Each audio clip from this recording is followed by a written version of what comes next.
Gampong Lanco merupakan sebuah gampong yang terletak di pinggiran bukit di Kecamatan Merah 2, Kabupaten Pidi Jaya. Gampong ini diapit oleh hamparan ladang sawah dan perbukitan.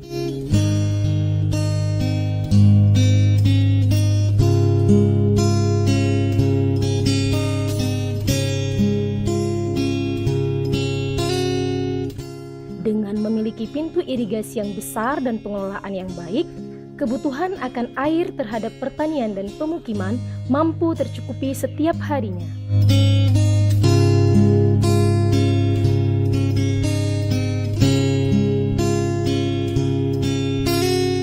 Awalnya, Lanco merupakan bagian dari wilayah Kecamatan Merdu, Kabupaten Pidi. Pada tahun 2003 terjadi pemekaran wilayah kecamatan dan Lanco masuk ke dalam kecamatan baru, yaitu Kecamatan Merah 2. Pada akhirnya, kini Lanco bukan lagi menjadi bagian Kabupaten Pidi, melainkan Kabupaten Pidi Jaya yang merupakan pemekaran dari Kabupaten Pidi.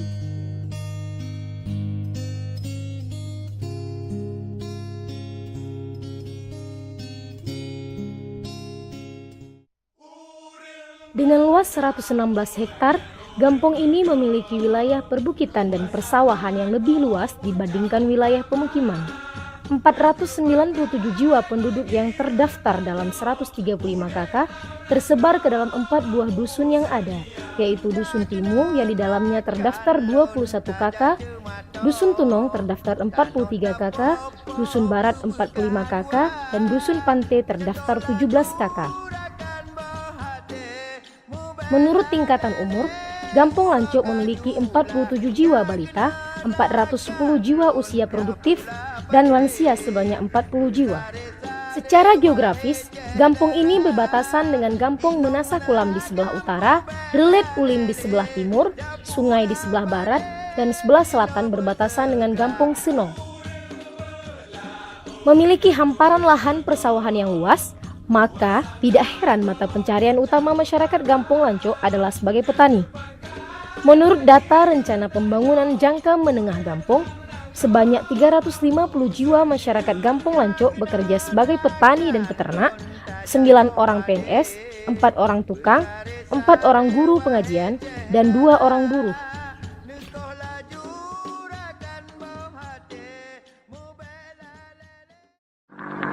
Proklamasi kami, bangsa Indonesia, dengan ini menyatakan kemerdekaan Indonesia.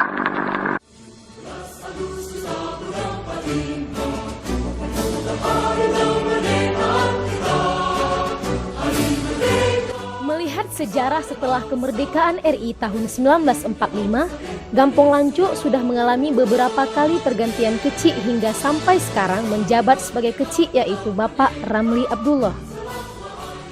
Diawali pada masa kemerdekaan, Lanco dipimpin oleh Kecik Abdullah mulai tahun 1945 hingga 1965.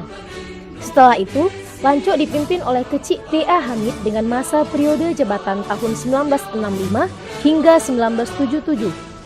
Setelah Kecik P.A. Hamid, Lanco dipimpin oleh Kecik A. Rahman Ali, dan pada tahun 1985 hingga 1991, Lanco dipimpin oleh Kecik M. Daud Usman.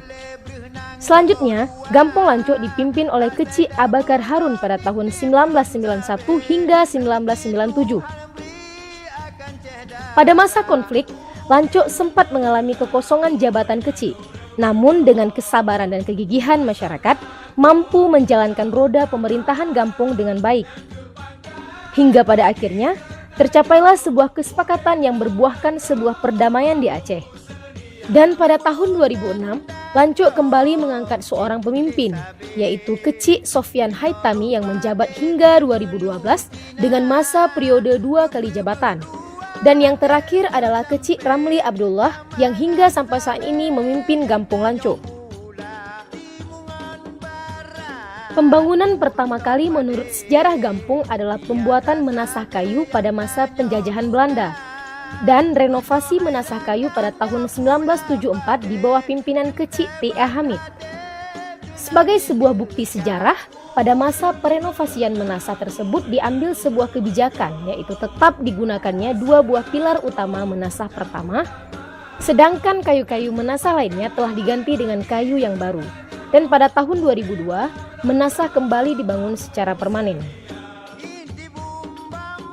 Ada kisah unik pada masa pembuatan Menasah baru, yaitu Menasah lama tidak dihancurkan, melainkan dipindahkan ke lahan kosong yang ada di seberang parit atau lung di samping Menasah. Proses pemindahan inilah yang menjadi sebuah hal unik, karena bagi sebagian orang, apa yang dilakukan oleh masyarakat Gampong Lanco merupakan suatu hal yang di luar akal pikiran.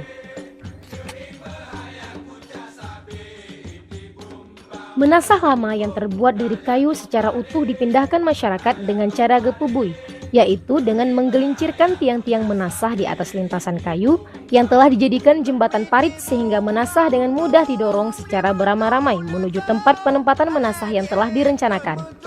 Mulanya, masyarakat membuat sebuah lintasan menuju tempat tujuan peletakan Menasah, yang selanjutnya sebagai penyambung setiap tiang diikat sebatang bambu, lalu dibelah pohon pinang menjadi sebuah rel.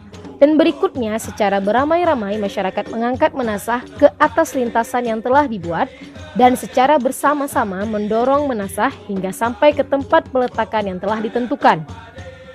Dan tentunya diinstruksikan oleh seorang warga yang memang mampu dalam hal tersebut dan memiliki suara yang sangat lantang, sehingga pada proses pemindahan tidak terjadi hal-hal yang tidak diinginkan, seperti ambruk atau patahnya salah satu kayu komponen Menasah. Seiring berjalannya waktu, pembangunan Gampong Lanco semakin membaik, mulai dari jalan rabat beton, pengaspalan jalan, saluran pembuangan, hingga pompanisasi sudah tersedia. Dan yang terakhir yaitu telah berdirinya sebuah Menasah yang indah serta fasilitas pendukung yang memadai di dalamnya. Secara garis besar, sarana dan prasarana yang ada di Gampong Lanco meliputi areal Menasah, pemukiman, sawah, perkarangan, areal pendidikan, pemakaman, perkebunan, sarana olahraga, jembatan, dan fasilitas kesehatan. Bikum hadhihi ilal madinati falyandur ayyuha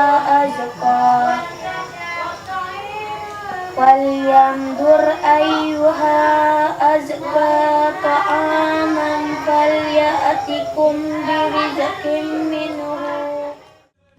Aktivitas sosial masyarakat Gampong Lanco selama ini lebih terarah kepada kegiatan yang telah rutin dilaksanakan sejak dari leluhur. Masyarakat Gampong Lanco sangat kental dengan sikap solidaritas terhadap sesama. Aktivitas sosial ini terus berjalan dan terpelihara. Hal ini dikarenakan begitu kuatnya ikatan emosional keagamaan dan hubungan kekerabatan yang ada di dalam masyarakat. Di Gampong Lanco masih melaksanakan adat Kenduri Blang, dan dalam pelaksanaannya terdapat 3 buah gampung, yaitu Gampong Lanco, Gampong Menasah Kulam, dan Gampong Menasah Tengoh, yang bersatu dan bersama-sama melaksanakan kegiatan tersebut, baik mulai dari Turun Ublang, Rah Bijeh, Semula, dan Temeuweuh. Dan bisa dikatakan bahwa Gampong Lanco merupakan gampung tertua di antara ketiga gampung tersebut. Dalam hal kehidupan sosial terdapat sebuah resam yang unik di Gampong Lanco, yaitu pada masa pula pade atau menanam padi. Ada sebuah ketentuan yang telah disahihkan dan dipatuhi sejak turun-temurun dari zaman nenek moyang warga Lanco, yaitu suatu pantangan tidak boleh ke sawah tertentu pada hari Jumat. Apapun kegiatan yang menyangkut persawahan tidak boleh dikerjakan pada hari tersebut. Dan resam ini berlaku bagi seluruh warga Lanco, serta hanya pada masa penanaman padi.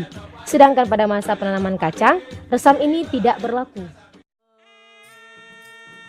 Melihat dari sisi pemerintahan Gampong, Lanco masih berazaskan pada pola adat kebudayaan yang sudah umum sedari dulu, yaitu setelah kemerdekaan RI. Pemerintah Gampong dipimpin oleh seorang kecik yang dibantu oleh sekretaris Gampong, KAUR, baik pemerintahan, pembangunan maupun Kesra, serta kepala-kepala dusun.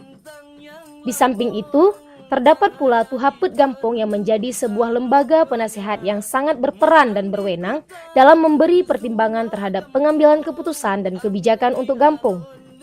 Dan tak lupa pula adanya seorang imam menasah yang mengatur kegiatan-kegiatan yang bersifat keagamaan.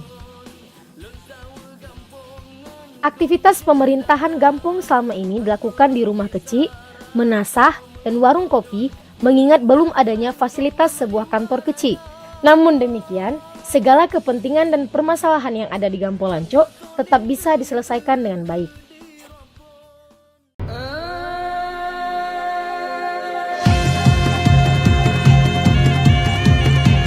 Gampong Lanco sekarang sudah menjadi gampong yang mandiri dan kuat dengan segala keunikan yang ada, serta sumber daya alam yang melimpah yang membuat kehidupan masyarakat menjadi lebih baik dari sebelumnya. Pemandangan yang indah, masyarakat yang hidup rukun dan damai, serta keramahannya yang menjadikan Lanco sebagai salah satu gampong wisata kebudayaan di Pidijaya.